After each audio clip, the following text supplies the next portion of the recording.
ഭർത്താവിനെ ജീവന് തുല്യം സ്നേഹിക്കുന്ന നക്ഷത്രക്കാർ. ശക്തിപ്പൊരുത്തം എന്നാണ് മനപ്പൊരുത്തത്തെക്കുറിച്ച് ജ്യോതിഷശാസ്ത്രത്തിൽ പറയുന്നത്. കഴിഞ്ഞ ജന്മത്തിൽ അവർ ഭാര്യാഭർത്താക്കന്മാർ ആയിരുന്നു എന്നും ആ കർമ്മബന്ധമാണ് അവരെ ഈ ജന്മത്തിൽ ഒന്നിപ്പിച്ചതെന്നും എന്നാണ് ജ്യോതിഷം പറയുന്നത്. ഈ നക്ഷത്രത്തിൽ ജനിച്ച സ്ത്രീകൾ ഏതെല്ലാമെന്ന് നോക്കാം. നക്ഷത്രങ്ങൾ: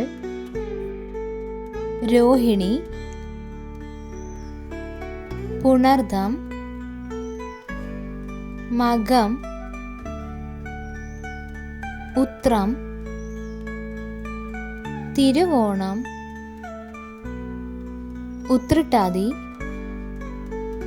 വിശാഖം, ഭരണി, കാർത്തിക, പൂയം,